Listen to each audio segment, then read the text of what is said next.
এখানে একটা পিলার আর ঢুকবে না, ঠিক আছে? আমি এই জন্য আপনার সঙ্গে আপনার জিম্মায় দিয়ে গেলাম, এটা আপনার মেসেজটা পৌঁছে দিবেন।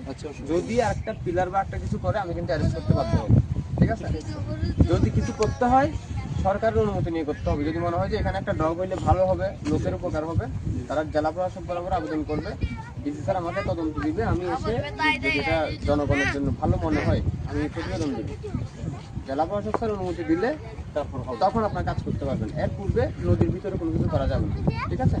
এটা একটু আপনারা সবাইকে মেসেজ দিয়ে গেলাম। ঠিক আছে, আমরা এখন ইলেকশন নিয়ে ব্যস্ত আছি, এগুলো নিয়ে দৌড়াতে পারবো না। কিন্তু তারপরে যদি কেউ আমাদের কথা অমান্য করে তাহলে আমরা সরকারের আদেশ অমান্য করার জন্য কিন্তু অ্যারেস্ট করবো, ঠিক আছে?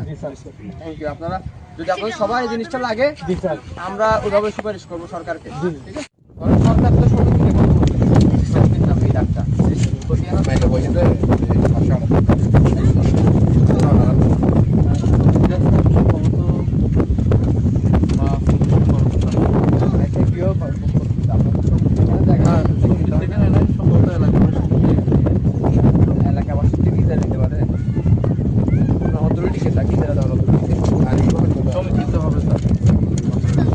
নাহলে আপনাদের দিতে হবে স্যার, হয় খাস হবে, না হয় আমরা যদি সমিতির নামে প্রতিষ্ঠান করে দেই তাহলে হবে হচ্ছে সমিতি যদি কাউকে ইজারা দেয়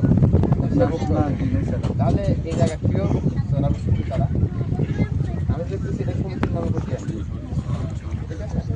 এখানে পুরো অতীতে পর্যন্ত বিষয় কর হতাশা কি হ্যাঁ। আচ্ছা, এটা একটা বিষয়। 2 নম্বর বিষয় হচ্ছে এখানে বালুগুলো টালাইছে কেন?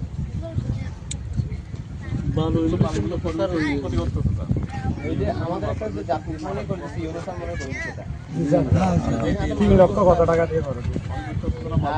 এটা একটা বিষয়। আরেকটা বিষয় কালু 1 নম্বর ব্লক মগনা মাতারা নিবাসী কালু 1 নম্বর ব্লক মগনা মাতারা নিবাসী